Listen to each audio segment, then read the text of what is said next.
Yo, what's going on, everybody? This is Don't Talk Sports. My name is Dillon. In this video, what we'll be doing is we're going to be reacting to the divisional round playoffs games from the NFL divisional round weekend. I'm going to be kind of going through and breaking down kind of just quick little discussion of every single game, but maybe about 2 minutes, 3 minutes, maybe shorter, maybe longer, of each game that happened in the divisional round weekend. And that includes the Texans versus the Ravens, that includes the Packers versus the 49ers, that goes on to the Lions and the Bucks, and that goes on to the big one, the Bills and the Chiefs. So like I said, this could be anywhere from, like I said, a minute to 3 minutes, just depending on how much I want to talk about with the game. So I'm not going to ramble too much here, and we're going to get straight into this. So if you're going to enjoy it, as always, make sure you're going to drop a like on today's video. Be very much appreciated if you do so. And without further ado, let's get into it.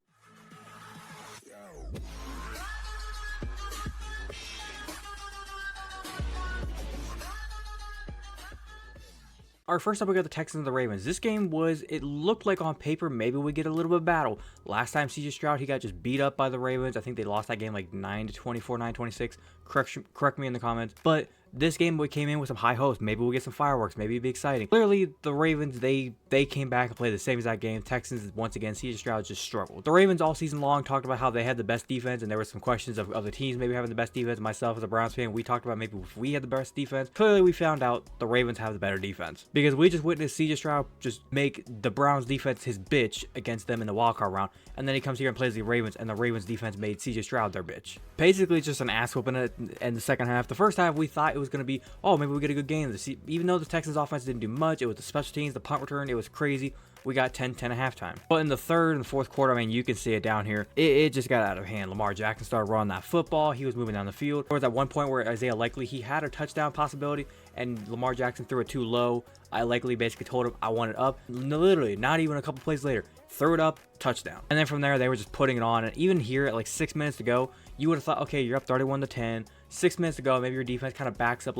Nope. The defense stayed pressured, they stayed on, and they did not give CJ Stroud a second to breathe. I'm going to say this about both teams. Texans, you had an amazing season. There is nothing to be letting your head down for. You played an amazing season. Don't let your head hang down. Keep your head high. Keep that chin up. You'll be good to go for the rest of the future. Like, the thing you have to remember as Texans fans is you did this with a rookie quarterback and a rookie head coach. That is impressive. Rookie head coach and rookie quarterback going to the divisional round of the playoffs. That means you got to the playoffs. That means you made it into the playoffs, won a playoff game, when last season you won fucking 3 games. 3. You had the number 2 overall pick, and you went out there and just demolished every single expectation we all had for the Texans this year. Of myself, I believe I said maybe like 6-7 wins. I did not see this. So like I said, do not let your chin down on this one. Keep your chin up. You'll be good to go for next season. You'll be rocking and rolling every single game next season. When it comes to the Ravens, they played a good game. Like I said, offense was there, defense was there, special teams there. I'm willing to say it now. The Ravens are probably going to win the Super Bowl this year. And it sucks as a Browns fan to say it, but I'm saying it now. I think the Ravens are going to win the Super Bowl this year. The Ravens are having one of the most electrifying runs we've seen by a team, to where every single year it's been Lamar Jackson getting win playoff games. Then he kind of won against Tennessee a couple years ago. Then he lost against Buffalo. And then the past 2 seasons, he's been getting hurt and hurt more. Now this season, he is on like this revenge tour where he's about to put every single hater and make them say, put your money where your mouth is, and he's about to shut us all up. But to kind of wrap up this game, like I said, Texans, great season. Ravens, good job on the win. You're moving on. Next up, we got the Packers and the 49ers. This was actually a really good game. In the first half, it looked a little slow. I mean, you can see it there. It was 6-7, and I believe I said before the game happened, I think in a previous video, I believe on here, I said this game is going to be a very low scoring game. I had friends and people, and even like people within the media saying that this game is going to be so high scoring. We're bet the over on this game. We're going to see 30-40 points on this game. I said that's not going to happen. I said we're going to get a low scoring kind of fist fight. It's going to be tough to get touchdowns, but a lot of field goals type of game. But then the second half started, and it was like, oh shit, touchdown, touchdown, touchdown, 2-point conversion. We were just rolling. This drive right here where you see the Packers scored that touchdown to go up 21-14, that kickoff was one of the funniest kickoffs I think I've ever seen, because this boy took it from the end zone all the way to the other, I think 30-yard line before he fumbled it. Then it went to like bouncing around to like a 25-yard line. Then I forget who it was. I think 40, 42, 48, 40 something. Ended up just nosediving in there. Got on top of the ball. Usually the ball would have just bounced and kept on going rolling, but he somehow was able to get it secured, hit the ground, stayed on the ball, and came away with the possession. Packers almost had one of the stupidest things happen to them in that moment, where they had some momentum kind of going towards San Francisco's way, they were able to just snatch it right back. But like I said, they went down there and scored a touchdown. The 49ers got a field goal. But then here's where it got a little interesting. The Packers got down the field. I want to say it was like 6 minutes to go. They had a field goal opportunity and they fucking missed it. They missed the field goal. They had a chance to go up 21-7 or 24-17, which would have then, when the 49ers got this touchdown late in the game, it would have been then a tie game. Instead, they got this score to go up by 3 points. Jordan Love got the ball back, and he ended up throwing an interception. 49ers ended up securing the win. And I want to point something out, because I know both fan bases are going to be arguing about this. The Packers fans are going to be saying, if we made that field goal, we had a chance to go overtime. Maybe Jordan Love isn't as aggressive there at the end. Maybe we go to overtime. Maybe we win it there. And for the 49ers fans, you're probably thinking, well, let's look back a couple minutes ago. Didn't the Packers block a field goal attempt from the 49ers, I think in the third quarter? Correct me if I'm wrong, third or second quarter. If that field goal wasn't blocked, this game very easily could have been 27-21. And the Packers would have had to go the whole way down and get a touchdown instead of just a field goal at the end. And say both field goals go in, no block and no miss, 27-24. You still had to go down and get a field goal. So just saying, I do hear the argument from both sides that might be bickering about that. But like I said, when it comes to the overall game, I'll say this about both teams. The Packers, you had an amazing season. It was a great game. You had them in the end. You were right there. 21-17. You had them. The 49ers were getting down there. It was like I believe like the 10, 11 yard line. They got down to like the 6. And then from there, Christian McCaffrey just hammered it in, touchdown. Like I said, it was a good game overall. I thought both teams played really well. The 49ers, just their experience, I guess, came into the end. Deebo Samuel, that's the big question mark, though. He went out in this game. How's he doing? How's his shoulder doing? I just do feel bad for the Packers fans to know that they were right fucking there. Like, look over here at the stat predictor. They were right fucking there. Minute 55, they were at the 6 yard line. And they literally had the chance. They had the 59% chance to win it. And then it's like everything just went plummeting. Kind of like with the Texans a minute ago. I'll say this about the Packers. They had a great season. Nobody expected them to be this far. They played a great season. For them to be 9-8 when a lot of people expected them to be like 5-12, 6-11, maybe 7-10. Is a huge thing, and they made the playoffs, beat the Dallas Cowboys in the playoffs in Dallas. Hang your hat up for that one. Keep your chin up. Jordan Love is going to do some great things for this franchise. He's going to be your franchise guy going forward. I feel like the Packers fans, you have to be stoked going forward. And for the 49ers fans, here's what I'll say about the 49ers. They played great. Like I said, played a great game. They were a little slow in the first half, had some trouble getting things going. Brock Purdy, he could have played a little bit better. Looking at the stats, 23-39, 252 yards, had the touchdown. He had two interceptable balls that could have been caught by the defense. One that could have been a pick six, another one that could have been a pick six as well if the defender did not swat the ball. Because one defender was kind of back there waiting for it, the other defender got in front, tried to tip the ball. If he wasn't there to tip the ball and the other guy would have just caught the ball, he's housing that shit. But like I said, with the Packers, great season. Nothing to be sad about here. Keep moving forward. You're going to be great next season. And when it comes to 49ers, congratulations. You're moving on to the NFC title game. You guys played a great game, and good luck next week. Next up, we got the Buccaneers and the Lions. This was a great game as well. This one was actually a great game. The first game, I'll say this now. The first game between the Texans and the Ravens, that was like the most non-energetic game of the four. The next three, they were good. And like this one here, great game. I expected a lower scoring game. I thought the final score would have been like 20-17 in this game. We got some fireworks, I'm not gonna lie. Between two quarterbacks that we used to at one point, like about a year or two ago, everybody said we're just bums. They didn't look like bums in this game. They played really damn good. Baker Mayfield went 26-41, 349 yards, 3 touchdowns, 2 interceptions. Jared Goff, 30-43, 287 yards, and 2 touchdowns. Played amazing. Amon-Ra St. Brown, 8 catches, 77 yards, had the touchdown, had the little like back corner shoulder throw to the back of the end zone there at the late of the game. Mike Evans was basically carrying the Buccaneers offense in some ways there down the stretch. The big thing coming into this game or throughout the entire week was there was a lot of beef going on between the Lions secondary and Baker Mayfield. Some chit chat going back and forth whenever the Lions did pick off Baker Mayfield the first time. They ended up catching it and they ran over to the sideline and kind of passed it off to Baker Mayfield as like a fuck you. And I thought it was a little bit funny at the end of the game after I think Amon-Ra St. Brown caught that touchdown at the very end of the game. He ended up doing like a little celebration, doing Baker Mayfield celebration that he did back when he was a rookie. I guess it's like Baker Mayfield's dance now. They basically kind of taunted him by doing his dance. And then after the game was over, they did a whole thing where a bunch of players were going on IG Live and just calling Baker a bitch. Now I want to say this now before anybody tries to throw hate at me if there isn't going to be any hate. But I'm still kind of a Baker Mayfield supporter in a way. Like I don't know if you can see right there, but that's a Baker Mayfield jersey. I had a Baker Mayfield Browns jersey when he was on the Browns. I supported the dude. I loved him as my quarterback. Like, what more do you want from me? Hell, I wore the jersey during the game. I was rooting for him. I was hoping they'd win that game. But he made the plays. He did a lot of things for the Buccaneers to get them in that position. The big question was, can he lead the 2-minute drive? And as we saw with a minute, I think like a minute 40 something to go, They're down 23-31. They got the ball back about the 10-yard line. Here you go, Baker Mayfield. Can you do it? That was the big question mark in Cleveland. Everybody talked about, oh, he plays good. He does so many good things for the Browns. Look at this touchdown pass. Look at this. Look at that. Look at the thing that you need to realize in the NFL. I feel like now is almost becoming more apparent.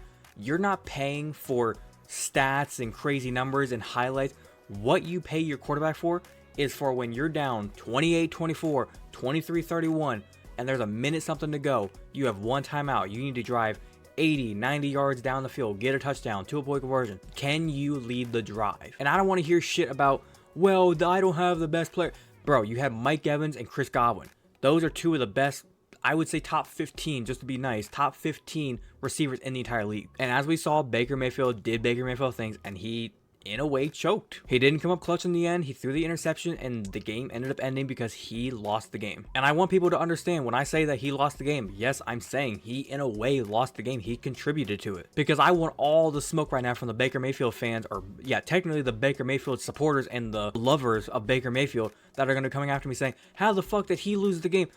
When it comes to being a quarterback in the NFL, if you want all the love and support whenever you win the game and you make a game-winning drive, why can't you be given the hate whenever you lose the game? When you are a quarterback, it comes with the responsibilities of when you lose, you get hated. When you win, you don't get love. You're supposed to give it out, but somehow the quarterbacks still get the love. Same thing is going to apply for when you lose. You're going to get hated. But kind of breaking down the game, I think the big thing that kind of decided the game was, in a way, the run game. The Lions, they were running the hell out of that ball. That is their identity. They want to run the football. The Bucks, they tried to run the ball a little bit. They got some running action moving. I thought the Bucks did really well with the run game. Their problem was they didn't stay consistent to it. Like, they got a little bit of some momentum going with the run game, but then they would shift right back to Baker Mayfield throwing the ball. And if Baker wasn't completing his passes, then their whole offense just stalled. I thought they had a nice mix up with their whole offense as well. They had some screens in there, some deep passes, some play actions. They got Baker in some comfortable positions to make some easy throws. But overall, when I look at both teams, like I said, it was an overall just a great game, great finish, great start, great middle point of the game, great everything. The whole game was just an instant classic. But now looking at both teams going forward, Baker Mayfield, he's going to have to move on and hopefully get a new contract with the Bucks. People have said he's probably going to be getting a new contract, an extension upwards of like $40 to $45 million a year. I'll believe it when I see it. But when it comes to the Buccaneers, going forward, like I said, if they re-sign Baker Mayfield, they can re-sign some players and keep moving forward. I think they have a real legit shot to bounce back, win the division next year, and get back in the playoffs. And when it comes to the Detroit Lions, same thing kind of applies with them to the 49ers. You are in for a classic next week in the NFC title game. The Detroit Lions, you are going to the NFC fucking championship game.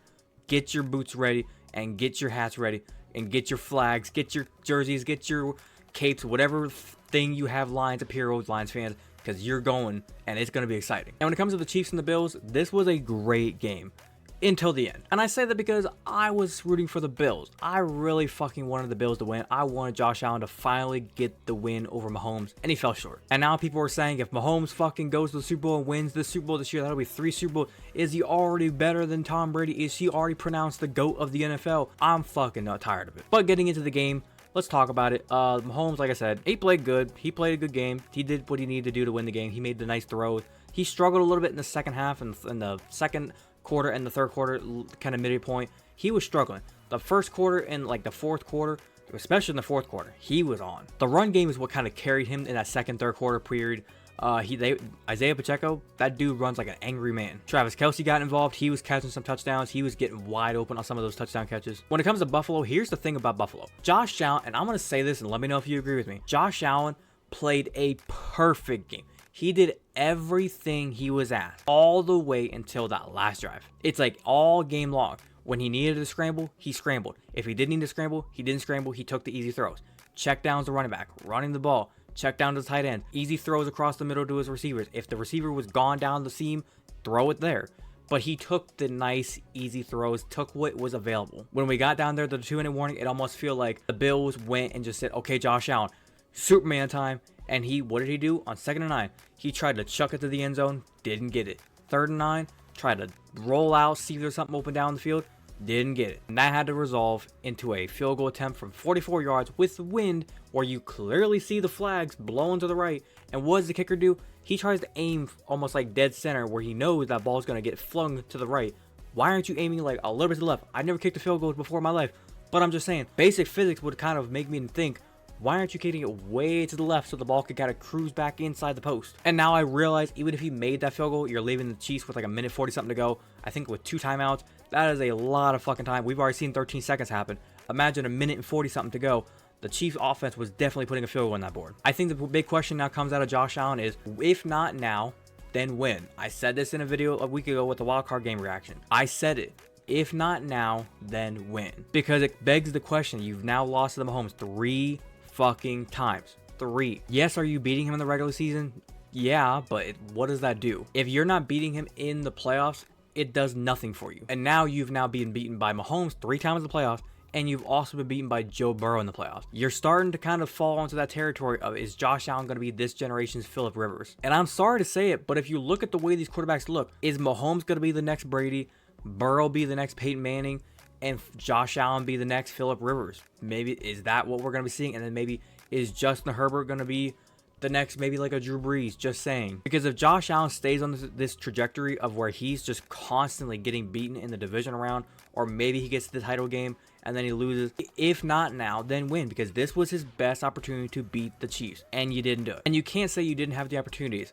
You had the opportunities, but then again, I do have to accept the fact that the receivers around him need to help him out too. That bomb from, I don't even know how far that throw was. That like 60 to 70 yards all the way to Stephon Diggs? Bro, you have to catch that football. It wasn't by no means an easy catch. It was a little bit of a difficult catch, but you are a talented receiver. You're being paid talented receiver money. Catch the fucking football. I've already seen the memes online of people saying Stephon Diggs is going to want out of Buffalo. He doesn't want to be here anymore. He's pissed off of losing. Bro, you catch that football, you're walking in the end zone because the corner fell down after you dropped it. The ball hit you in the hands and the corner fell down. If you catch that football, you're cruising to the end zone. So many things kind of went wrong in this game, but I'm going to kind of wrap it up by saying this. The Chiefs, great win. You're moving on to Baltimore.